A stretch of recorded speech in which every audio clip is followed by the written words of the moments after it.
ومن يضلل فلا هادي له ونشهد أن لا إله إلا الله وحده لا شريك له ونشهد أن سيدنا ومولانا محمدا عبده ورسوله الذي أرسله إلى الناس كافة بشيرا ونذيرا ودائعا إلى الله بإذنه وسراجا منيرا أما بعد فأعوذ بالله من الشيطان الرجيم بسم الله الرحمن الرحيم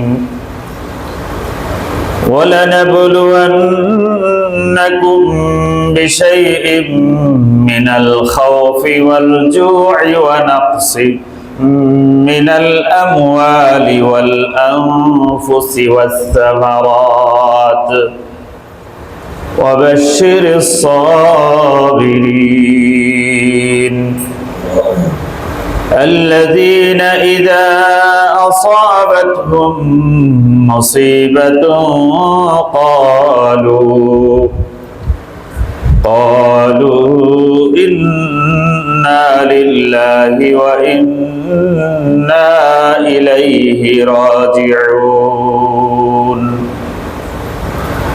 أولئك عليهم صلوات من ربهم ورحمة وأولئك هم المهتدون صدق الله مولانا العظيم وقال رسول الله صلى الله عليه وسلم عجب للمؤمن إن أصابه خير حمد الله وشكر وإن أصابته مصيبة حمد الله وصبر أو كما قال عليه الصلاة والسلام عرج النبي على السماء بلغ العلا بكماله أرسله الله سراجا منيرا كشف الدجى بجماله وصفه لعلى خلق عظيم حسنت جميع خصاله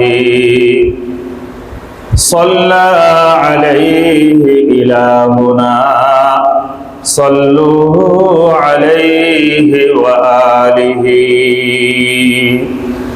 درود شريف پڑھی اللهم صل على محمد وعلى آل محمد كما صليت على إبراهيم وعلى آل إبراهيم إنك حميد مجيد اللهم بارك على محمد وعلى آل محمد كما باركت على إبراهيم وعلى آل إبراهيم إنك حميد مجيد সম্মানিত মুসলিয়ান کرام ব্রাদার ইসলাম পর্দার আড়াল থেকেও যারা শুনছেন মা বোনেরা আমরা সকলে রব্বে কায়নাতের দরবারে দিল থেকে শুকরিয়া জানাই যে আল্লাহ পাক রব্বুল আলামিন আমাদের হায়াতে রেখেছেন সুস্থ রেখেছেন এবং পবিত্র জুমার দিনে আমরা আজকে মসজিদে উপস্থিত হতে পেরেছি আমরা অন্তরের অন্তঃস্থল থেকে কালিমাতু শুকর করি সকলে বলি আলহামদুলিল্লাহ। মুআজ্জাজ হাজিরিন کرام আল্লাহ পাক রব্বুল আলামিন আমাদেরকে এই পৃথিবীতে পাঠিয়েছেন একটা সামান্য সময়ের জন্য। এই সময়টা আমাদের জন্য পরীক্ষা। ওয়াল্লাযী খালাকাল হায়াতা ওয়াল মাউতা লিয়াবলুয়াকুম আইয়ুকুম আহসানু আমালা।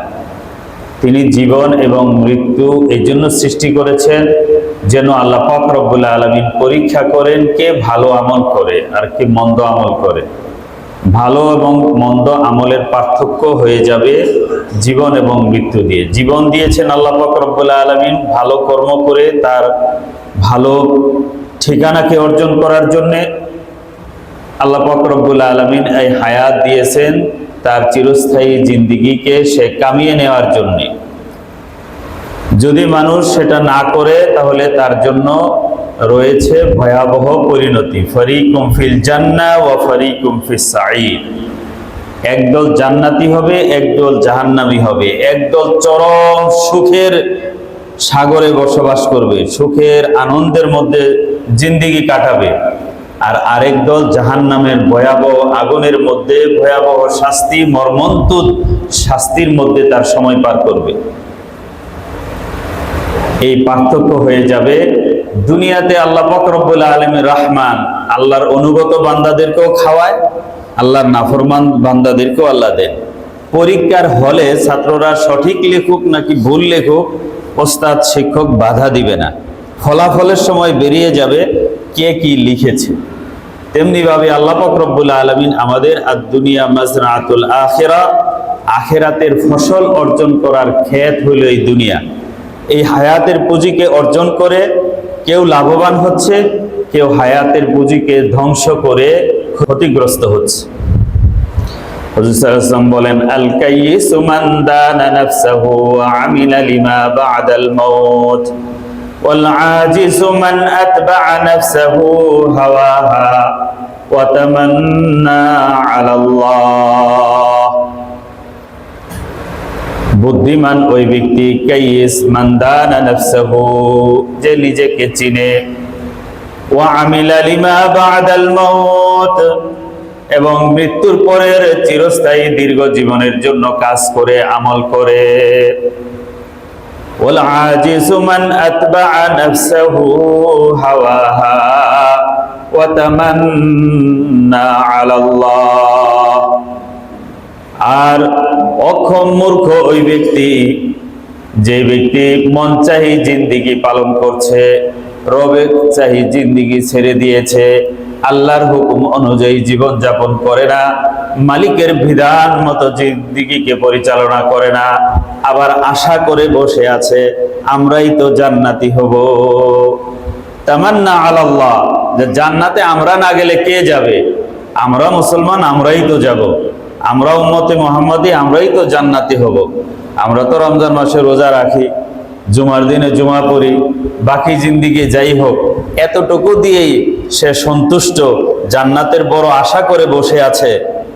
এই ব্যক্তি বড়ই মূর্খতার সাগরে আছে। মোট কথা, আমরা আমাদের স্বল্প হায়াতকে, কেউ লাভবান হায়াতকে ব্যবহার করে, ইউটিলাইজ করে লাভবান হচ্ছে, কেউ ক্ষতিগ্রস্ত হচ্ছে। আখের আমরা আল্লাহর কাছেই ফিরে যেতে হবে। বলেন ঠিক না ঠিক? এই যে কিছুদিন আগে ভূমিকম্পের সামান্য ঝাঁকুনিতে সারা দেশে, বিশেষত শহরাঞ্চলে ঢাকায় একটা ভয়ের সৃষ্টি হয়েছে না? যে বিল্ডিং, যে দালান কোঠা গর্ব, অহংকার এবং আভিজাত্যের প্রতীক ছিল, সেই বিল্ডিং, দালান কোঠা ভয়ের কারণ হয়ে গেছে। বলেন ঠিক না ঠিক? যার বিল্ডিং যত উঁচু তার বড় ভয় হয়ে গেছে তত বেশি। গ্রাম অঞ্চলের মানুষ কিন্তু ততটা ভয়ে ভীত না, কারণ ছোট বাড়ি ঘর, পরের ঘর, সামান্য ঘর, ভূমিকম্প হইলে দৌড় দিয়ে গিয়া খেতে, মাঠে, রাস্তায় দাঁড়ানোর, বাঁচার একটা জায়গা আছে। কিন্তু শহরে যেভাবে উঁচু উঁচু দালান বিল্ডিং গড়ে উঠেছে, আপনার নিজ বিল্ডিং থেকে নেমে একটা খোলা মাঠে দাঁড়াবে, সেই খোলা মাঠই বা কোথায় আছে? বড় ধরনের ডিজাস্টার যদি হয়ে যায়, বিল্ডিং গুলো ভেঙে পড়ে, এই রাস্তার উপরে উদ্ধারকারী কোনো যন্ত্রপাতি যাবে, উদ্ধারকারী কোনো দল যাবে, দেশি বা বিদেশি, সেই সুযোগও তো নাই। এমন ভাবে আমরা আমাদের নগরকে ইট পাথরের নগরীতে পরিণত করেছি। বলেন ঠিক না বেঠিক? তাহলে দেখেন মুহূর্তের মধ্যেই যেই বাড়ি, যে উত্তরা, যে সেক্টর, শহরের একটা বাড়ি গর্বের কারণ, অহংকারের কারণ, আভিজাত্যের একটা প্রতীক ছিল, সেই ঘরবাড়িগুলো একটা ভয়ের কারণে পরিণত হয়েছে। শহরের মানুষগুলো একটা আতঙ্কের মধ্যে বসবাস করছে। এই যে মুহূর্তের মধ্যে অবস্থার পরিবর্তন, মুহূর্তের মধ্যে হালতের পরিবর্তন, এপিঠ থেকে উপিঠ করা কে করতে পারে বলেন? আল্লাহ। এই ভূমিকম্পকে বাধা দেওয়া বা নিরোধ করার কোনো প্রযুক্তি আছে কারো কাছে? মাটির 10 কিলোমিটার গভীরে ভূকম্পন হয়, প্লেটের নড়াচড়া হয়, যেটা বিজ্ঞানীরা ব্যাখ্যা দেয়। এই নড়াচড়া থামানোর মতো কোনো শক্তি, প্রযুক্তি, বিজ্ঞান, সায়েন্স আছে? নাই। আশ্রয় কোথায়? একমাত্র আল্লাহ।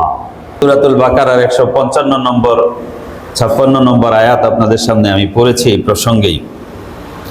আল্লাহ পাক বলেছেন, ওয়ালানাবলুওয়ান্নাকুম, আমি অবশ্যই তোমাদেরকে পরীক্ষা করব, বিশাইইম মিনাল খাউফি ওয়াল জু'i ওয়া নাকসিম মিনাল আমওয়ালি ওয়াল আনফুসি ওয়াস সামারাত।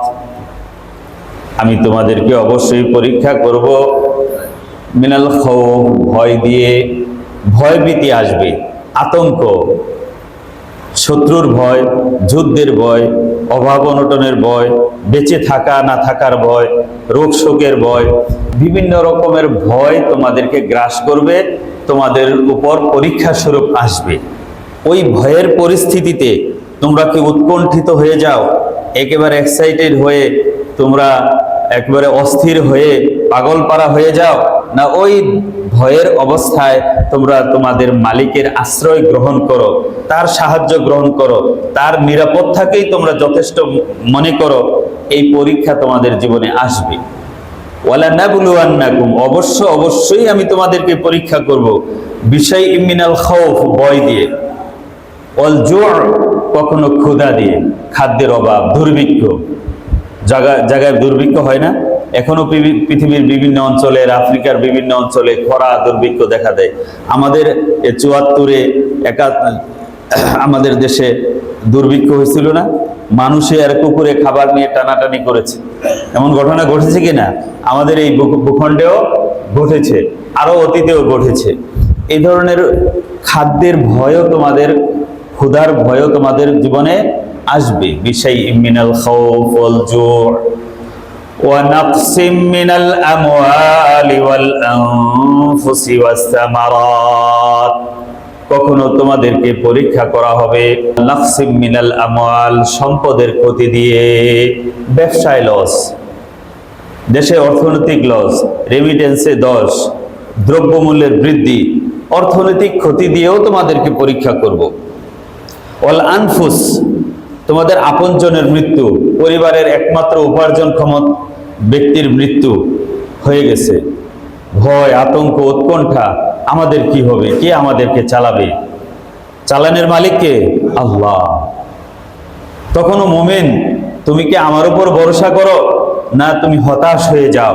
আমার উপর হতাশ হয়ে বিশ্বাস হারিয়ে ফেলো, আমি যে রাজ্জাক, আমি যে উদ্ধারকারী, আমি যে বিপদ থেকে মুক্তি দানকারী, একথা ভুলে গিয়ে তোমরা অস্থির হয়ে যাও। এই পরীক্ষা তোমাদের ঈমানি জিন্দেগিতে আসবে। ওয়াবাশশিরিস সাবিরিন, আল্লাহ পাক রব্বুল আলামিন বলেন, এ ধরনের বিভিন্ন প্রকারের, বিভিন্ন আইটেমের ভয় উৎকণ্ঠার সময় যারা ধৈর্য ধারণ করে, হে নবী আপনি তাদেরকে সুসংবাদ দিয়ে দিন। ওয়াবাশশিরিস সাবিরিন আল্লাযীনা ইযা আসাবাতহুম মুসিবা ক্বালু ইন্না লিল্লাহি ওয়া ইন্না ইলাইহি রাজিউন। ধৈর্যশীল কারা? আল্লাযীনা ইযা আসাবাতহুম মুসিবা, যখন তাদের জীবনে কোনো মুসিবত আসে, ভয় আসে, পেরেশানি আসে, আতঙ্ক আসে, ত্রাস আসে, উৎকণ্ঠা আসে, ক্বালু, তারা বলে, ইন্না লিল্লাহ, আমরা সকলেই আল্লাহর জন্যে। ইন্না লিল্লাহ, লিল্লাহ মানে কি? আল্লাহর জন্যে। আমরা সবাই কার? আল্লাহ। কে আমাদেরকে সৃষ্টি করেছেন? আল্লাহ। জোরে বলেন, আমাদেরকে বাঁচিয়ে রেখেছেন কে? আল্লাহ। আমাদের সুস্থ রেখেছেন কে? আমাদেরকে রিজিক দেন কে? ইজ্জত দিয়েছেন কে? আবার বেইজ্জত করতে পারেন কে? এই বাড়িঘরের মালিক কে বানিয়েছেন? বাড়িঘর নিয়ে যেতে পারেন কে? ভালো রাখুন আর খারাপ রাখুন, তিনি সৃষ্টি করেছেন, তিনি আমাদেরকে এই পৃথিবীতে পাঠিয়েছেন, তিনি আমাদেরকে হায়াত দিয়েছেন, সুস্থতার মধ্যে রেখেছেন, ইজ্জত সম্মান ও নিয়ামতের মধ্যে রেখেছেন। আবার নিয়ে যেতে চাইলে তিনি আমাদেরকে আবার একদিন নিয়ে যাবেন, আমরা তার কাছেই ফিরে যাব। ইন্না লিল্লাহ, আমরা সকলেই আল্লাহর জন্য। লিল্লাহ মানে কি? আল্লাহর জন্য। আমরা সকলেই আল্লাহর জন্য, আমাদের জীবন মৃত্যু তো আল্লাহরই জন্য। কুল ইন্না সলাতি ওয়া নুসুকি ওয়া মাহইয়ায়া ওয়া মামাতি লিল্লাহি রাব্বিল আলামিন। নবী আপনি বলেন, ইন্না সলাতি ওয়া নুসুকি, আমার নামাজ, আমার শারীরিক ইবাদত, ও নুসুকি, আমার কুরবানি, আমার আর্থিক ইবাদত, ও মাহইয়ায়া ওয়া মামাতি, আমার জীবন, আমার মৃত্যু, লিল্লাহি রাব্বিল আলামিন, ওই আল্লাহর জন্য যিনি এই বিশ্ব জগতের প্রতিপালক। সুতরাং মরলেও আল্লাহর জন্য মরব। আমাদের জীবন এবং মৃত্যুর মধ্যে কোনো ভয়, উৎকণ্ঠা, আতঙ্কের কিছু নেই। এই সান্ত্বনা, প্রবোধ যদি থাকে, তাহলে বলেন ভয় কমে যাবে কি কমে যাবে না? কেটে যাবে কি যাবে না? ইন্না লিল্লাহি ওয়া ইন্না ইলাইহি রাজিউন। আমরা আল্লাহর জন্য, আমরা আল্লাহর কাছেই ফিরে যাব। আমরা যদি সবাই বেঁচে থাকি, সবাই ভালো থাকি, 100 বছর বেঁচে থাকি, 100 বছর পরেও তো মরবো, মরতে হবে না? মরতে হবে কি হবে না? যদি কোনো বিপর্যয়ের কারণে, কোনো ডিজাস্টারের কারণে, ভূমিকম্প বা কোনো প্রাকৃতিক দুর্যোগের কারণে মরে যেতে হয়, একসাথে মরে যেতে হয়, সবাই মরে যেতে হয়, তারপরে তো আমরা মরবই। বিষয়টা এমন নয় যে আমাদের মৃত্যু ছিল না, ভূমিকম্পে আমাদের মৃত্যু দিয়ে দিয়েছে, আমাদের মরণ হতো না। এই ঢাকা শহরে ছিলাম বলে আমরা মরে গেলাম, গ্রামে থাকলে আমরা বেঁচে যেতাম। বলেন, এই বিশ্বাস সঠিক বিশ্বাস না ভুল বিশ্বাস? এই বিশ্বাস ভুল বিশ্বাস। ইযা জাআ আজালুহুম লা ইস্তাখিরুনা সাআতাও ওয়া লা ইস্তাকদিমুন। যখন আজাল এসে যায়, নির্দিষ্ট সময় যখন এসে যাবে, লা ইস্তাখিরুনা সাআতাও ওয়া লা ইস্তাকদিমুন, এক মুহূর্ত আগেও করা হবে না, এক মুহূর্ত পরেও করা হবে না। সঠিক সময়ে নির্দিষ্ট টাইমে প্রাণ নিয়ে যাওয়া হবে।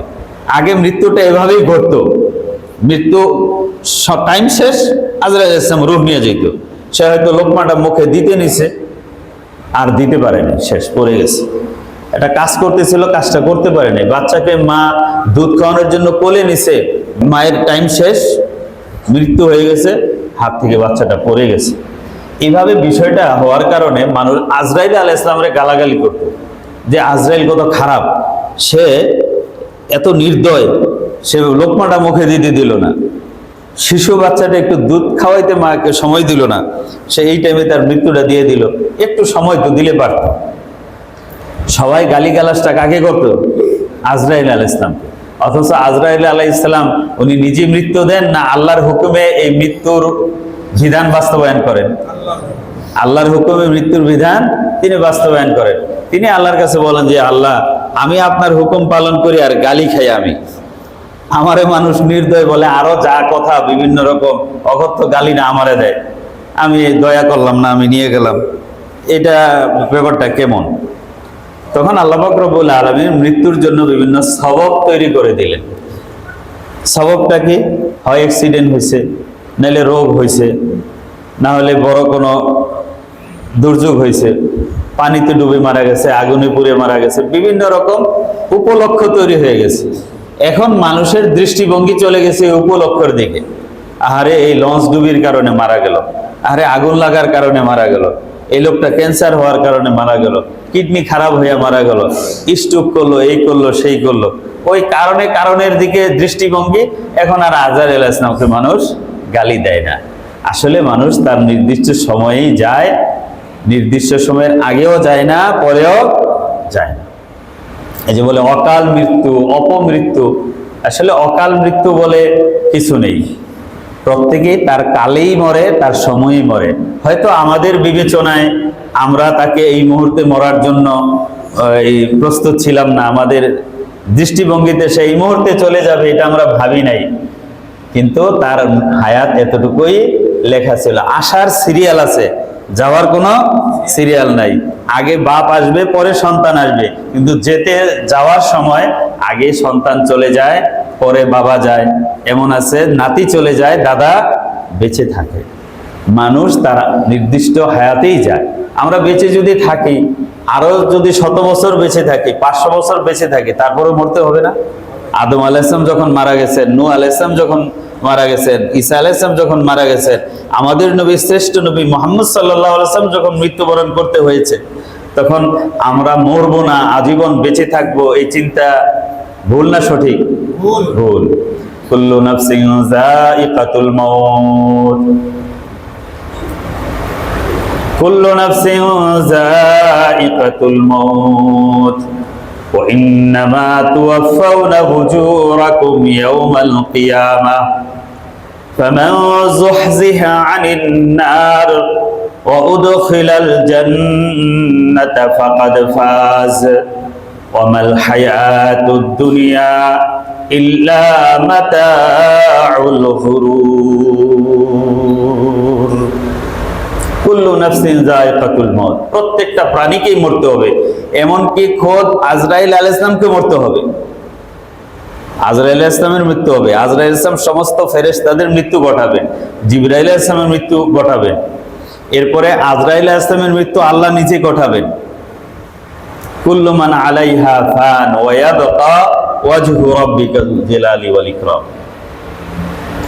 প্রত্যেকটা বস্তু এই পৃথিবীতে যা আছে, একেবারে জিব্রাইল পর্যন্ত, প্রত্যেকটা প্রাণীকে মরতে হবে, সব ধ্বংস হবে, একমাত্র ওয়ায়াবকা ওয়াজহু রাব্বিক, একমাত্র কে বেঁচে থাকবেন?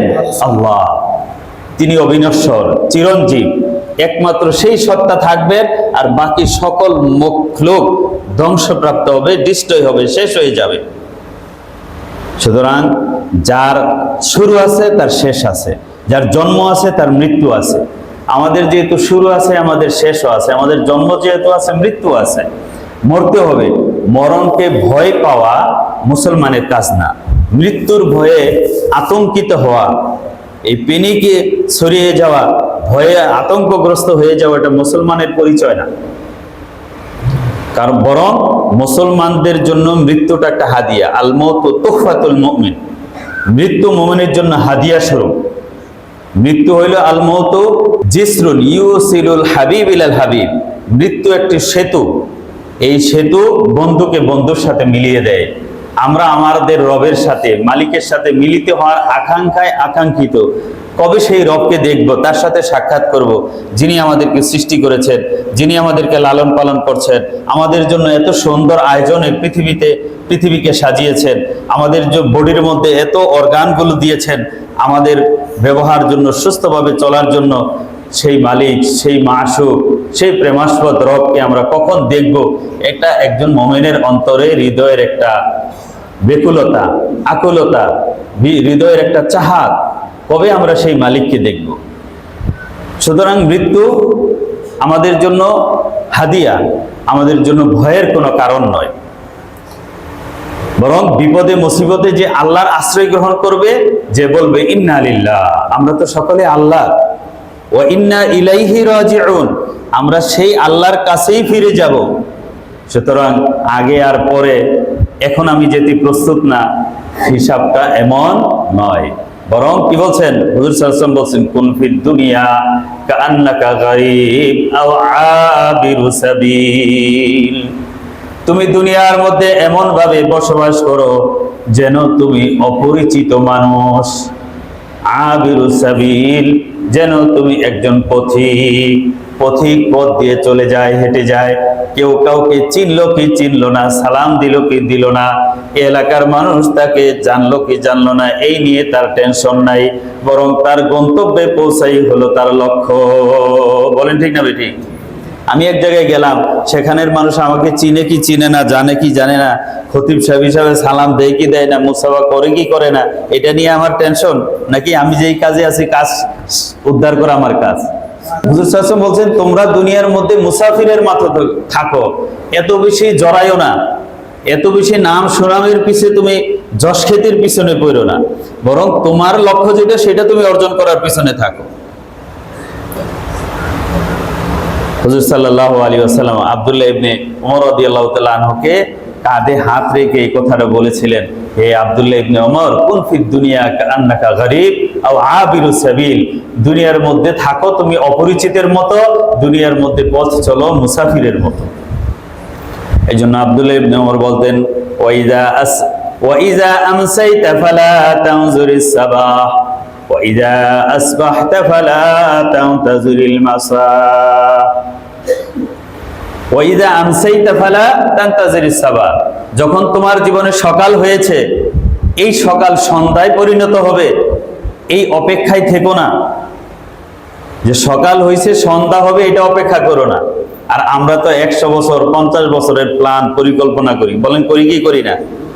বিল্ডিং করি, আমরা ডেভেলপারের সাথে চুক্তি করি, ডেভেলপার আমাদের কত বছর এটা আমরা বুক করব, এই ফ্ল্যাট আমাদের জন্য কত বছরের জন্য থাকবে, চুক্তি করি, করি কি করি না? 100 বছরের চুক্তি আমরা করি। অথচ হুজুর সাল্লাল্লাহু আলাইহি ওয়াসাল্লাম বলছেন, সকাল হইছে সন্ধ্যা হবে, অপেক্ষা করো না। ওয়াইযা আমসাইতা ফালা তানতাজিরিস সাবাহ, যখন সন্ধ্যা হয়েছে সকালের অপেক্ষা করো না। সন্ধ্যা হয়েছে, এই সন্ধ্যাটা তোমার জীবনে সকালে পরিণত হবে, এই অপেক্ষা এত বড় আশাও করো না, বরং মুতু ক্বাবলা আন তামুতু, মরার আগে মরো, ওয়া হাসিবু ক্বাবলা আন তুহাসাবু, তোমার কাছ থেকে হিসাব নেওয়ার আগে নিজের হিসাব নিজে নাও। তোমাকে একদিন হিসাব দিতে হবে, তুমি আসামির কাঠগড়ায় দাঁড়াবে, বিচারকের আসনে আল্লাহ বিচার করবেন। সেই দিন সেই মুখোমুখি হওয়ার আগে, সেই বিচারের মুখোমুখি হওয়ার আগে তুমি নিজেকে বিচারের মুখোমুখি করো। তুমি বিচারক সেজে তোমাকে তুমি আসামির কাঠগড়ায় দাঁড় করিয়ে বিচার করো যে এতগুলো নিয়ামত তুমি যদি কাউকে দিতা, আর এতগুলো নাফরমানি হুকুমের লঙ্ঘন যদি কেউ করতো, তাইলে ওই লোককে তুমি কি শাস্তি দিতা? আমি অপরাধী, আমি আমাকে মালিকের বিচারকের জায়গায় দাঁড় করিয়ে আমি আমার কর্মকে যদি আসামির কাঠগড়ায় দাঁড় করিয়ে বিচার করি, আল্লাহ পাক আমাকে 50 বছর হায়াত দিয়েছেন, এই 50 বছরের মধ্যে শৈশব 10-15 বছর কাটিয়ে দিয়েছি, নামাজ পড়ি নেই, তাই না? 50 বছরে যদি 15 বছর চলে যায়, থাকে কত? 35 বছরের মধ্যে আমরা অন্তত আরো 15 বছর মিনিমাম ঘুমাইয়া কাটাইছি। 15 বছর ঘুমিয়ে কাটাইলে আরো 15 গেলে থাকে কত? 20 বছরের মধ্যে চাকরি বাকরি, বিয়ে শাদী, গল্প গুজব, এই সেই ঘোরাফেরা, এগুলো বাদ দিলে ইবাদতের জন্য কি 1-2 বছরও টিকে? একেবারে 365 দিনের যে টাইম, এই পরিমাণ ইবাদত করেছি। তাহলে 50 বছরের হায়াতে আমরা 1 বছরও যদি আমাদের ইবাদত না থাকে, 70 বছরের হায়াতে 1 বছর পরিমাণ ইবাদতও যদি না থাকে, তাহলে টোটাল এই জিন্দেগির হিসাব আমরা 1 বছর ইবাদত দিয়ে কিভাবে দিব? এতটুকু ইবাদত দিয়ে এই বিশাল জান্নাত, অনাদি অনন্তকালের জান্নাতের আশা আমরা কিভাবে করতে পারি?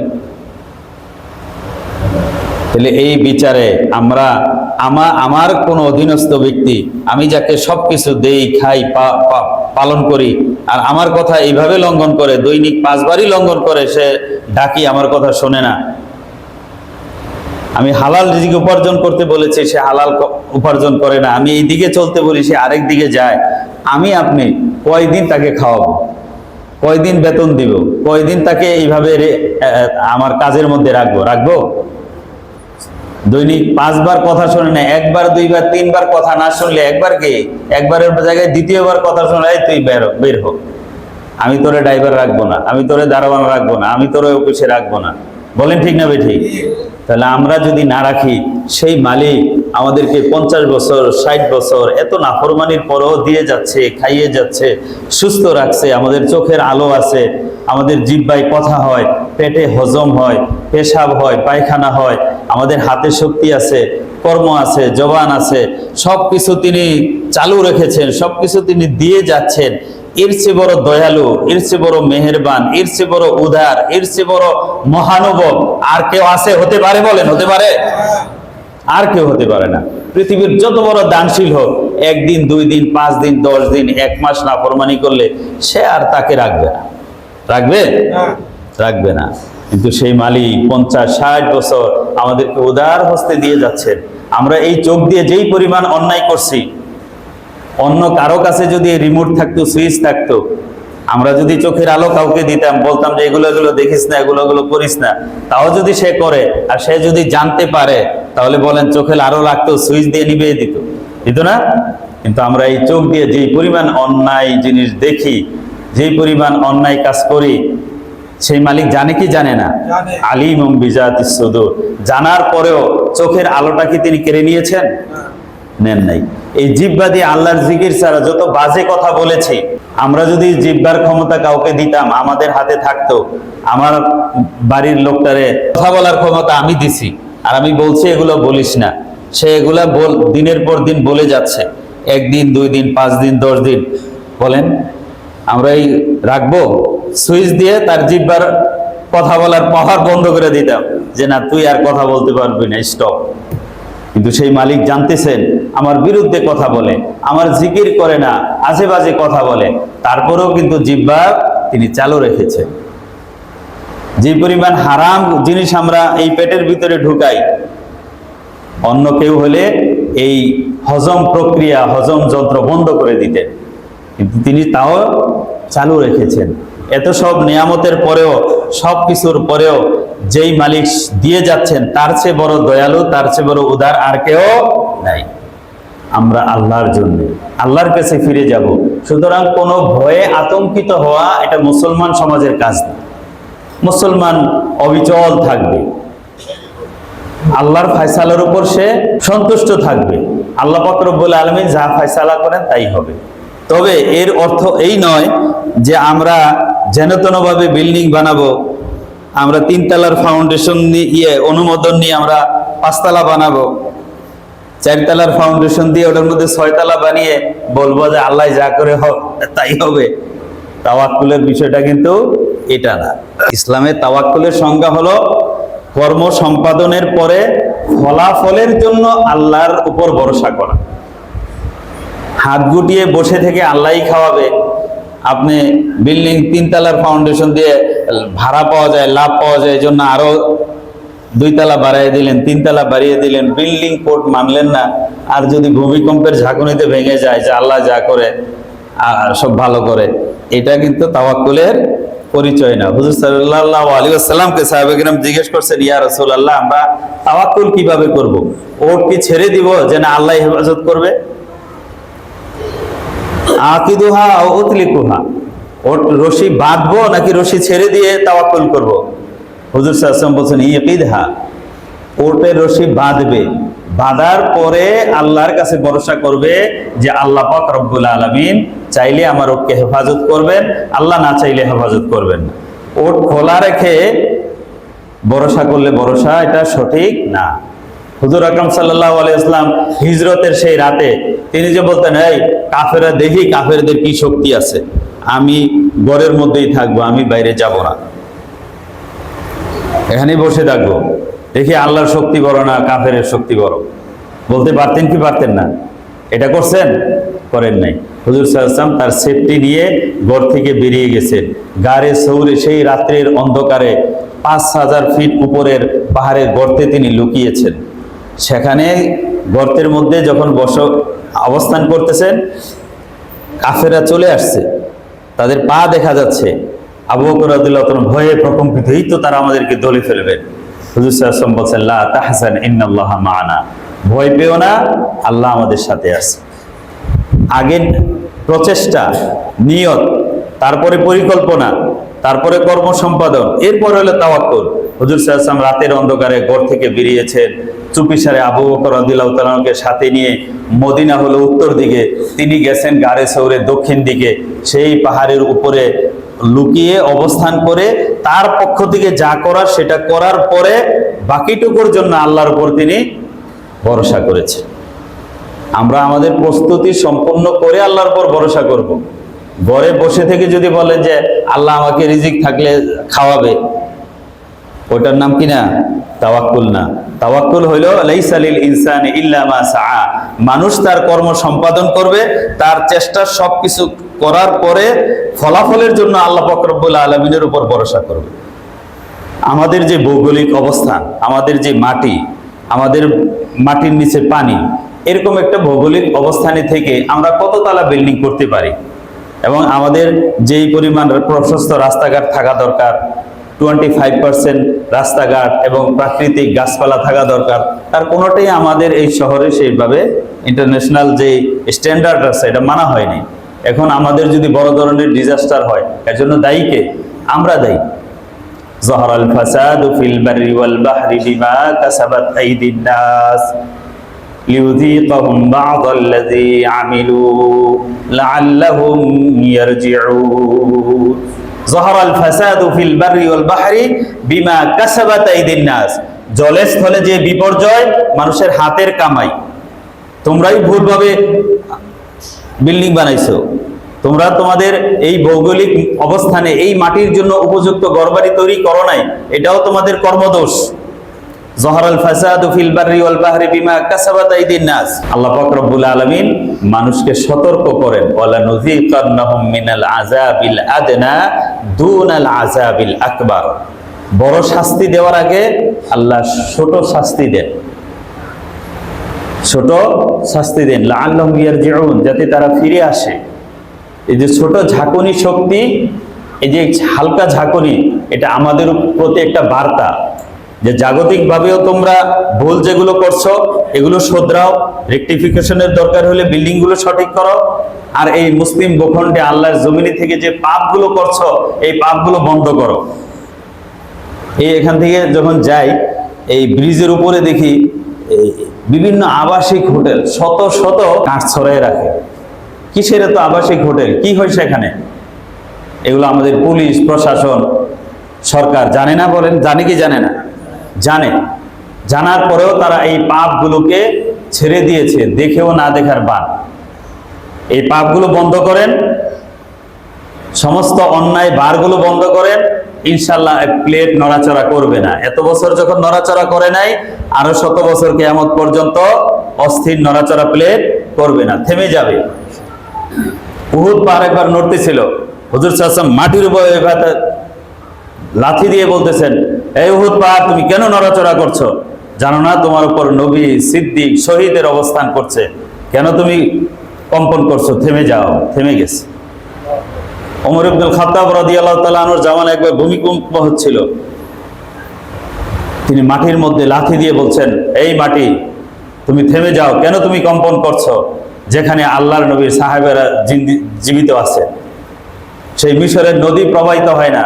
মিশরের শাসক আমর ইবনে আস রাদিয়াল্লাহু তাআলা আনহু চিঠি লিখছেন যে এখানে নিয়ম হইল এরা নদী শুকিয়ে যায় আর এরা রাতের অন্ধকারে একটা যুবতী কন্যা সাজিয়ে নিয়ে ওখানে দেয়, এরপরে ওখানে পানি আসে। এখন এটা তো ইসলাম বিরোধী নিয়ম, আমি কি করব? এখন এটা যদি না করি, যদি পানি না আসে মানুষের ফসল হবে না, কি করতে পারি? ওমর রাদিয়াল্লাহু তাআলা আনহু একটা চিঠি লিখছেন, বলছেন কোন মেয়েকে সেখানে বলি দিতে হবে না, এই চিঠিটা তুমি সেই রাতে নদীতে ফেলে দিও, এরপরে ফলাফল দেখো কি হয়, আমাকে জানাইবে। ওমর রাদিয়াল্লাহু তাআলা চিঠি লিখছেন, হে নদী, তুমি যদি আল্লাহর সৃষ্টি হয়ে থাকো, আল্লাহর হুকুমে যদি প্রবাহিত হয়ে থাকো, নদী তুমি প্রবাহিত হয়ে যাও। মিশরের নীল নদ প্রবাহিত হয়েছে সেই ওমর রাদিয়াল্লাহু তাআলার চিঠিতে, আজও প্রবাহমান আছে। বলেন সুবহানাল্লাহ। এই পৃথিবী কার? আল্লাহ। কার হুকুমে প্রবাহিত হয়? আল্লাহর হুকুমে নদী প্রবাহিত হয়। বাতাস প্রবাহিত হয় কার হুকুমে? আল্লাহর হুকুমে। এই জমি স্থির আছে কার হুকুমে? আল্লাহর হুকুমে। ওয়াজআলনাল জিবালা আওতাদা, জমিন নড়াচড়া করতেছিল, আল্লাহ বলেন আমি জমিনের মধ্যে পাহাড়গুলোকে পেরেক স্বরূপ গেড়ে দিয়েছি, জমি স্থির হয়ে গিয়েছে। আল্লাহর জমিনের মধ্যে যদি আল্লাহর হুকুম পালন হয়, নাফরমানি না হয়, ওই জমিন ভূমিকম্পে ধসে ধ্বংস হবে না। ধ্বংস হওয়ার একমাত্র কারণ, প্রধান কারণ পাপ, আল্লাহর নাফরমানি। এগুলো বন্ধ করেন, এগুলো বন্ধ করেন রাষ্ট্রীয়ভাবে, সরকারিভাবে। কোনো ব্যবস্থা ওই ফায়ার সার্ভিসকে বড় বড় যন্ত্রপাতি কিনে দিয়ে থামাতে পারবেন না। পাপ বন্ধ করে দেন, এই জমিন শান্ত হয়ে যাবে। এটা আমরা কসম করে গ্যারান্টি দিতে পারবো, জমিন শান্ত হয়ে যাবে। কিন্তু পাপ যদি বাড়িয়ে যান, কোনো ব্যবস্থা দিয়ে এই প্রাকৃতিক দুর্যোগ, আল্লাহর শাস্তি থেকে বাঁচা যাবে না, রোধ করা যাবে না। যাহারাল ফাসাদু ফিল বাররি ওয়াল বাহরি বিমা কাসাবাত আইদিন নাস। সবকিছু আল্লাহর হুকুম মতো আমরা যদি চলি, যদি বিপর্যয় হয়, তখন কিন্তু মুমিন কাফের সবাই মরে, কিন্তু আল্লাহর নেককার বান্দাদেরকে আল্লাহ পাক রব্বুল আলামিন শাহাদাতের মৃত্যু দিয়ে এই ক্ষতির বদলা, ক্ষতিপূরণ দিয়ে দেন। বলেন সুবহানাল্লাহ। এই জন্য আমরা আল্লাহর হুকুম মতো থাকবো। কুল ইন্না সলাতি ওয়া নুসুকি ওয়া মাহইয়ায়া ওয়া মামাতি লিল্লাহি রাব্বিল আলামিন। জীবন মৃত্যু সব আল্লাহর জন্য, মরলেও আমরা আল্লাহর, বাঁচলেও বাঁচবো আল্লাহর জন্য। ভয় এবং আতঙ্ক নয়, সতর্কতা এবং নিজেকে শুধরানো, এটাই হলো কাজ। আল্লাহ পাক আমাদের তৌফিক দান করেন, বলেন আমিন। আপনারা আমাদের জন্য দোয়া করেছেন। গত শুক্রবার বাইতুল্লাহ পড়েছি। ফয়সাল আল গামিদি, শেখ ফয়সাল আল গামিদি, মক্কার একজন পুরাতন ইমাম এবং মুরব্বী ইমাম, তিনি জুমার নামাজ পড়িয়েছেন। তার পিছনে জুমার নামাজ আদায় করেছি আমরা ফ্যামিলি সহ, এবং আরও কিছু ভাই, আমাদের আব্দুল জলিল ভাইও গিয়েছিলেন, ওমরা করতে গিয়েছিলাম। আমরা আপনাদের জন্য দোয়া করেছি, নিশ্চয়ই আপনারাও আমাদের জন্য দোয়া করেছেন। তো আল্লাহর ঘরে যাওয়া দরকার। আমরা তো আসলে এই হায়াত কম, আমলও কম, একে 1 লাখ, একে মদিনায় 50,000, এই বোনাসগুলো মাঝে মধ্যে না নিলে আসলে আগানো যাবে না। যারা 400 বছর এবাদত করছে, 500 বছর এবাদত করছে, 50-60 বছর এবাদত দিয়া আমরা কুলাতে পারবো? আমার উম্মতি বাইনা 70 ওয়া 60, বলছেন যে আমার উম্মতের বয়স 60 থেকে 70 বছর। এই অল্প হায়াতে এগোতে হলে কিছু কিছু বোনাস সুযোগগুলো নিতে হবে। আল্লাহ পাক আমাদের সকলকে তৌফিক দান করেন। আমরা আগে নিজের আমলকে সংশোধন করি, আমাদের পুরাতন বিল্ডিং গুলোকে ঠিক করি, ইনশাআল্লাহ আল্লাহ পাক হেফাজত করবেন। আল্লাহ হেফাজত করলে কেউ মারতে পারবে না। আখির দাওয়ানা আলহামদুলিল্লাহি রাব্বিল আলামিন।